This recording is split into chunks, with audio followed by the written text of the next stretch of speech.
Africa ఖండంలో నశించిపోతున్న ఆత్మలను రక్షణలోనికి నడిపించగలిగిన, సువార్తను ప్రకటించడానికి వెళ్ళగలిగిన వాళ్ళు ఎవరైనా ఉన్నారా? ఉంటే ఒకసారి చేయి చూపిస్తారా అని అంటే ఎవరూ చేయి చూపించలా. చిన్నపిల్లవాడు చేయి చూపించాడు. వయస్సు 8 సంవత్సరాలు.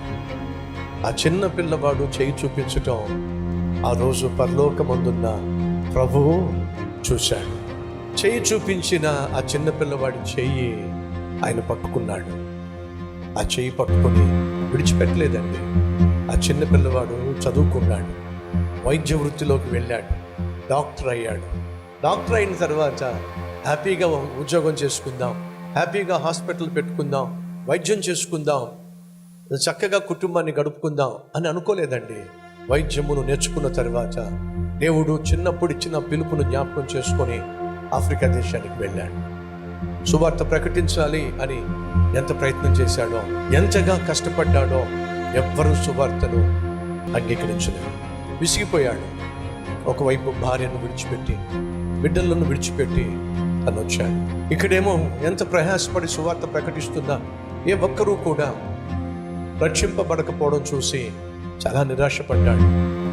భార్యకు ఉత్తరాలు రాస్తూ ఉండేవాడు. నా పిల్లలు నన్ను అబద్ధం చేసుకుంటారేమో, నేను కని విడిచిపెట్టి వెళ్ళిపోయాను అనుకుంటారేమో, దయచేసి నా పిల్లలకు చెప్పు, నేను నశించిపోతున్న ఆత్మల పట్ల దేవుడిచ్చిన భారాన్ని, బాధ్యతను కలిగి ఈ ప్రజల మధ్యకు వచ్చి తిప్పలు పడుతున్నానని, శ్రమ పడుతున్నానని, ప్రయాసపడి క్రీస్తు ప్రేమను చూపిస్తున్నానని, వైద్యం చేస్తున్నానని, నా జీవితాన్ని త్యాగం చేస్తున్నానని, వారిని కన్నటువంటి తండ్రి దేవుని కోసం రోషం కలిగి జీవిస్తున్నాడని వాళ్ళకి తెలియచే ఉత్తరాలు రాసేవాడు. కానీ ఇక్కడేమో అడవుల్లో తను ప్రకటిస్తున్న సువార్త ఎవరికి అర్థమయ్యేది కాదు. నిరాశ, నిస్పృహ ఆవరించినప్పుడు తను ఒక టెంట్ వేసుకుని ఆ టెంట్లో ప్రార్థన చేస్తున్నాడు. ఏమనంటే, ప్రభువా, నా వల్ల కాదు, భార్యను బిడ్డలను విడిచిపెట్టి ఒక భర్తగా, ఒక తండ్రిగా నా బాధ్యతలను పన్నంగా పెట్టి భాష ఎరుగనటువంటి ప్రజల మధ్యకు వచ్చి సువార్తను ప్రకటిస్తే ఎవరికి అర్థమవుతుంది ప్రభువా? ఇక్కడ ఎంత వైద్యం చేసినా సరే వైద్యం చేయించుకుంటున్నారు కానీ నా ముఖం చూడటం లేదు. వెళ్ళిపోతాను ప్రభువా, నా వల్ల కావటం లేదయ్యా అని మోకాల మీద పడి ఆ రోజు ఆ వ్యక్తి ప్రార్థన చేశాడు.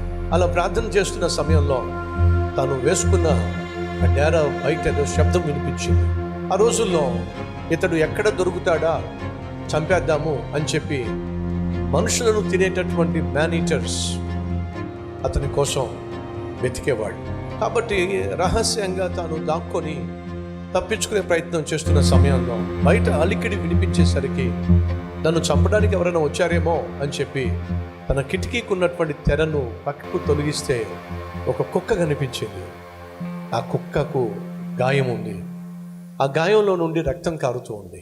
అది చూసినటువంటి ఆ సేవకుడు గబగబా బయటకు వచ్చి పారిపోతున్న ఆ కుక్కను పట్టుకొని తన గుడారంలో తీసుకొచ్చి, తను డాక్టర్ కాబట్టి ఆ కుక్కకు వైద్యం చేశాడు. గాయానికి ఆయింట్మెంట్ రాసి, గాయాన్ని కడిగి ఆయింట్మెంట్ రాసి కట్టుకట్టి కుక్కకు సువార్త చెప్పాడు. కుక్క, దేవుడే నిన్ను సృష్టించాడే, నీకు కష్టం వచ్చినప్పుడు, గాయమైనప్పుడు నీకు వైద్యం చేయించడానికి దేవుడు నన్ను పంపించాడే, దేవుడు నిన్ను బహుగా ప్రేమిస్తున్నాడే అని చెప్పి కుక్కకు సువార్త చెప్పాడు. ఎందుకయ్యా అంటే మనుషులు అతను చెప్పే సువార్తను అర్థం చేసుకోలేకపోయారు కాబట్టి ఆ కుక్కకు కట్టుకట్టి తను ఆ కుక్కను బయటికి విడిచిపెట్టేశాడు. అలా వదిలేసిన తర్వాత మళ్ళీ మోకాల మీద పడి, ప్రభువా, మనుషులకు నీ ప్రేమను నేను ప్రకటించినా వాళ్ళకి అర్థం కాలేదు, కనీసం కుక్క కన్నా సువార్త ప్రకటించాను, వెళ్ళిపోతాను ప్రభువా అని చెప్పి ప్రార్థన చేశాడట. కాసేపు అయిన తర్వాత మళ్ళీ శబ్దం వినిపించింది.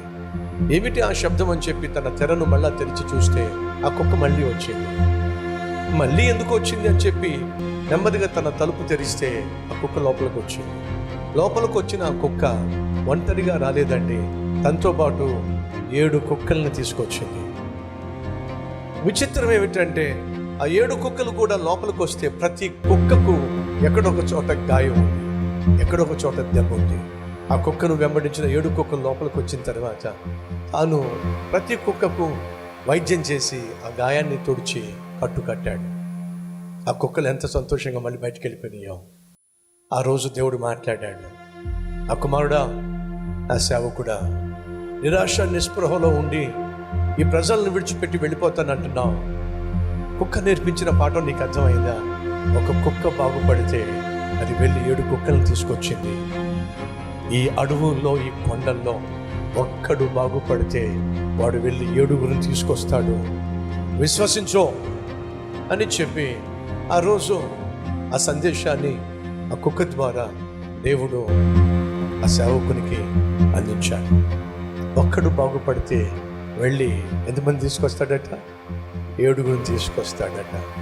ఈరోజు ప్రతి ఒక్కరిని ప్రశ్నిస్తున్నాను, మీలో ఎంతమంది ఒకప్పుడు నేను పాపంలో జీవించాను, పాపిష్టి అలవాటుల్లో బానిసగా బ్రతికాను, కానీ నా దేవుడు నన్ను బాగు చేశాడు, నా జీవితాన్ని బాగు చేశాడు అన్నవాళ్ళు ఉంటే ఒకసారి చేసి చూపిస్తారా?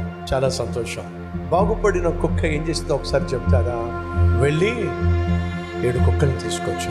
ఒక కుక్కే బాగుపడిన తరువాత 7 కుక్కలు బాగుపడాలని చెప్పి తీసుకొస్తే, సహోదరుడు సహోదరి, ప్రభు నన్ను బాగు చేశాడు అని చెప్పి చేసి చూపిస్తున్నా.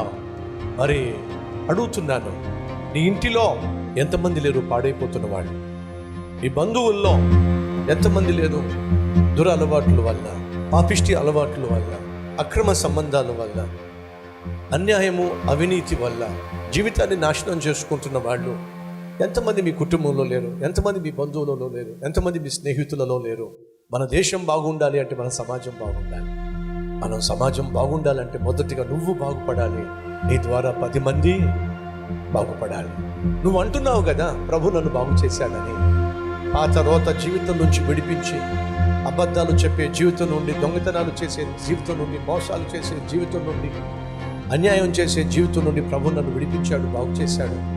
అపవిత్రమైన అలవాటుల నుండి ప్రభు నన్ను బాగు చేశాడని చెప్పి అంటున్నావు కదా. మరి నిజంగా నువ్వు బాగుపడినట్లయితే ఎలా మౌనంగా ఉంటావు? ఈరోజే నువ్వు తీర్మానం చేసుకో. దేవుడు నిన్ను రక్షించింది, నిన్ను బాగు చేసింది ఒక్కడవే బాగుపడతావని కాదు, నీ కుటుంబం అంతా బాగుపడుతుంది. ఈరోజు తీర్మానం తీసుకుంటావా? ఆస్తిపాస్తులు సంపాదించడం కంటే నశించిపోతున్న ఆత్మలను రక్షణలోనికి నడిపించటమే దేవుడు నీకు, నాకు, మనకు ఇచ్చిన అద్భుతమైన బాధ్యత అని గుర్తించి ప్రభు యొక్క సాక్షిగా జీవిస్తావా? ఎస్ అన్నవాళ్ళు మీ హస్తాన్ని ప్రభు చూపిస్తావా?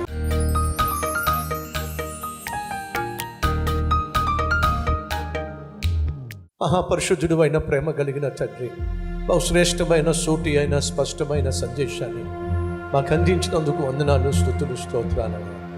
సేవ చేయడానికి పిలువబడిన వాళ్ళు నిరాశ గుండా, నిస్పృహ గుండా నాయన వెళ్ళినప్పుడు ఏం చేయాలో తెలియక, ఎలా సేవను కొనసాగించాలో ఎరుగక అల్లాడిపోయినప్పటికీ కూడా వాళ్ళు నాయన సేవను మాత్రం విడిచిపెట్టలా, నిన్ను మాత్రం వదిలిపెట్టలా.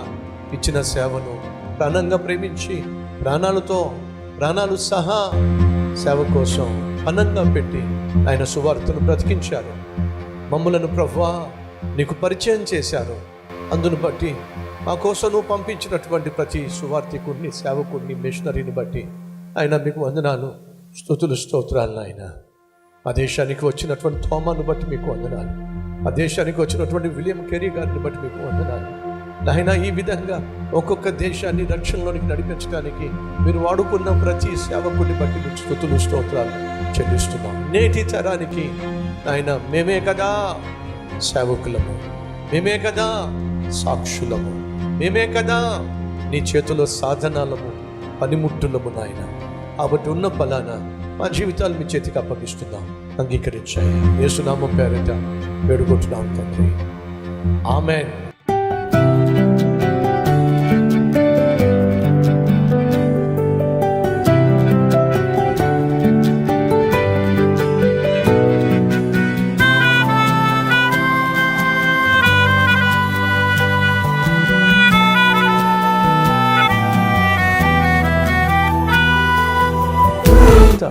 డైలీ డివోషన్ మీకు ఆశీర్వాదకరంగా ఉంటే 10 మందికి షేర్ చేయండి, లైక్ చేయండి, అలాగే ఖచ్చితంగా కామెంట్ పెట్టండి.